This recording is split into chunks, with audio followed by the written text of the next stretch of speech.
presentation. On each occasion, I've been fascinated by the work that has gone into this, by the directions that you have pointed to, which is not to suggest that I have bought that you have what you have said, hook, line, and sinker.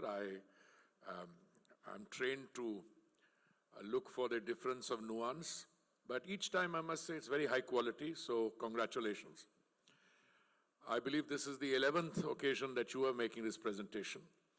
So our friend Gareth, who's going to be taking this over, you have, what is the expression in the English language? Hard shoes to fill? I don't know. Big shoes to fill. Big shoes to fill, yeah. Well, let me just, for no other reason that I'm currently in a mood to look for a methodological flaw. It's brilliant. I think I was talking to Arun and looking around at the other CMDs. They'll all agree that the direction you're pointing towards is based on meticulous study of all the forces at play. There's one major, in my view, you may think it's not important, and we can discuss that. What is the role of the government in India in influencing those trends? You mentioned ENP, I could point a few others. My view is that if you look at what you said 11 years ago and going backwards and projecting forwards, did you 11 years ago, for instance, have an idea that we would be doing 20% biofuel blending? I don't think you could have, because I don't think I believed in it. I was ambassador to Brazil, and I was fascinated by the ethanol story there, but I would never have believed we could have done it. And yet, we set ourselves a target of 10% blending by 2020. We did it, not 2022. We did 5 months in advance. I was shocked, even though I was the implementing agent. We set ourselves a target of 20% blending by 2030. We did it 6 years in advance. And now the problem is not how much further I can go from 20%. There's a big internal tug of war going on whether you want to go to 25, 27 or something, which I'm not. We will go further, but after we consolidate and after we have taken the system along. Equally, where I would think that there is some scope in the time to come is to look at government policy in the energy sector so far as it impacts on the sections of your report which you have covered a little more closely. If I look at what the scenario was prior to 2014, and I naturally use 2014 as a dividing line, because that's when the Honorable Prime Minister took responsibility, and I know what the transition goals are thereafter. My sense is that I put that on one side, but I also want to go to the global sector. I was talking to Arun, we were whispering so as not to disturb this thing. I said, what happens in the case of, first let me complete the earlier part. I mean, we had a decade here between 2006 and 16, nothing was done on ENP. Nothing. I totally agree with you on the point that you make that even if you have to maintain existing levels of production, you've got to spend a lot of money. And I think my friend Karthikeya sitting there and Arun are collaborating in the rejuvenation of listing of Mumbai High, and both of them are very excited about it. But the fact is a lot of money will be spent. But what is missed in that is the change in the government's policy framework. That's why I come back to where the role of governments is important. What is missed is that today we don't expect BP or any of our major partners to come and put a lot of capital into this. We said, we will invite you to provide technical services for which you will be compensated, and if we do well, you will have first right of refusal. I mean, Oil India and the Andaman and so on. Now, for 2006 to 16, I had a dead decade, I had nothing happening. Then if you look at what's happening after 2014, it's very proactive. So I think somewhere in the analysis, I don't mean in India's case, overall, what are the governments will have? Now, for instance, EVs. Why do I come to that? My colleagues get very excited with me sometimes. They said that, state government X and Y, they are putting it all on EVs, but they don't realize that, well, first of all, I think a lot of people should draw inspiration from your outlook and educate themselves that whoever suggested that oil is going to peak by 2000, it's not peaking even by 2050. According to your analysis, there's going to be a lot of fossil fuel around till then. I mean, I was looking at this one chart and beautifully captures it. And this should be primary education material for everybody. All right. So where are the others going to go? Let's now look at EVs. I look at the number of EVs, the figure doesn't add up to very much, but it could. In the end, my own idea is a hybrid flexi-fuel model. If road transportation is the main area, then we should be looking at that.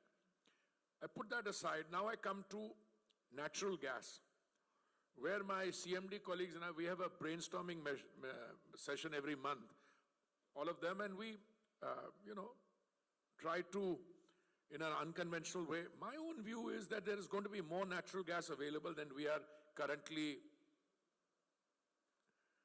accounting for.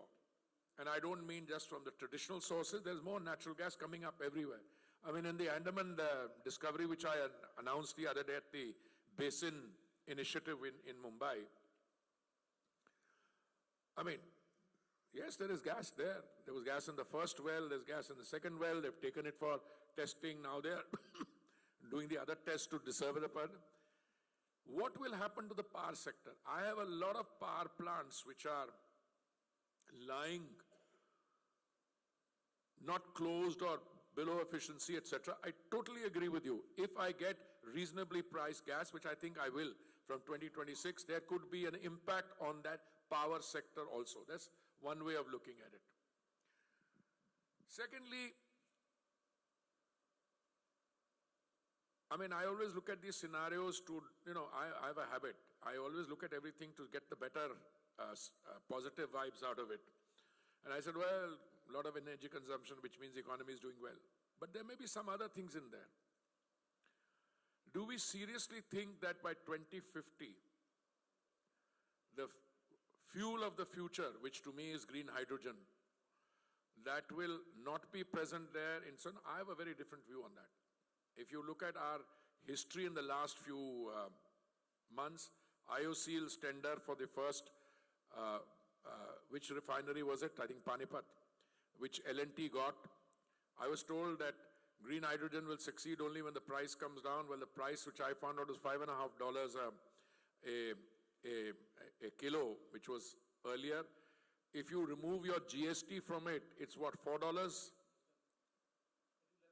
Less than $4 if you remove the GST from it. Second tender was floated by HPCL. Is HPCL here today? Yeah, sure, sorry. That was won by somebody in UAE or something.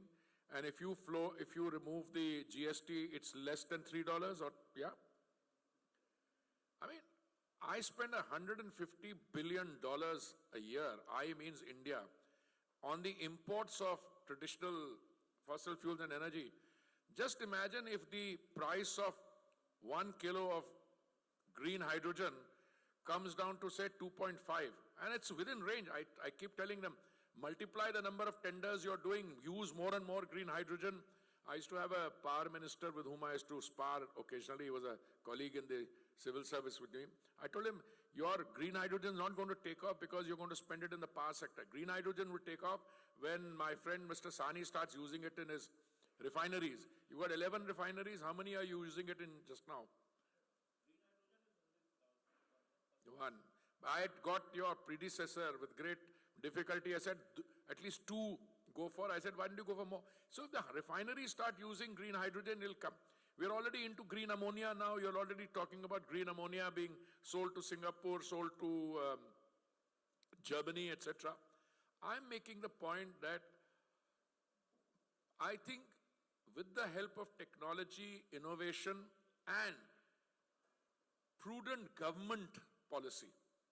I cannot guarantee, you guys know another country, the largest economy in the world, and when the debate on sustainability was there, they were in the forefront. When I was sitting with my colleagues in the UN and we were devising, we were going from the transition from the Millennium Development Goals to the Sustainable Development Goals, we were talking about energy transition in a very different way. We made mistakes because in order to do the transition successfully, you've got to survive the present and have a roadmap to the transition area. But now those guys are back to drill, baby, drill, and it seems as if that's going back. So there's no accounting for that. But I think between now and 2050, my view is, and I'm choosing my words carefully, energy transition is here to stay. In India, certainly, we take great pride in the fact, and I keep asking my guys, my colleagues, is this correct? We are the only country in the G20 which has met its Paris commitments. We will go down the energy transition route, whether it is natural gas, which is a link fuel, or it is compressed biogas, compressed natural gas, biofuel blending. We are diversifying the feeds. Earlier it was sea-heavy molasses, then broken food grain, then agricultural waste, then we did bamboos in the northeast, Numaligarh refinery, and now recently we've done 1,000 acres of experimenting on sweet sorghum. And we're doing to other. So I think when we do this, let's say, and Gareth, I hope you're going to be around for as long as he is. I'm not sure about myself because I'm getting on in age. But if we do this analysis 3 to 5 years from now, you'll find that some role in there from positive, motivated, transition-anchored government policies can hopefully make sure that both the graphs, the current trajectory going up 2050 is not going into the sky, and the below 2 degrees also not. So with that, with these qualifying remarks, once again, congratulations. Thank you. You've done a great job, and 11 years is a long time. And I don't know, I don't suppose guys like you can retire. And so I'm sure you're going to be around, adding to the dissemination of knowledge in this very coveted field. I've been in this ministry only, it's my 5th year. And I feel that if you look at what I've learned in these few years, that's an education in itself. And it's, I feel like an undergraduate student who, wants to hear and learn more. So heartiest congratulations and thank you very much. Thank you.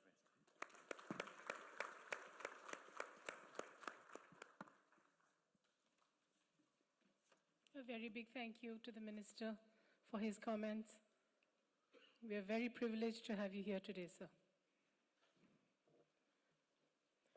And with that, we'd like to declare the floor open for question and answers.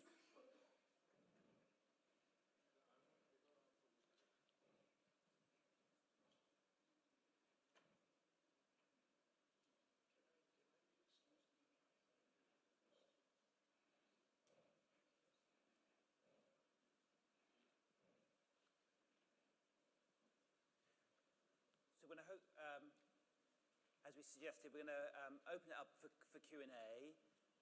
I'm joined by Gareth, which is great. So I'm going to take the easy one.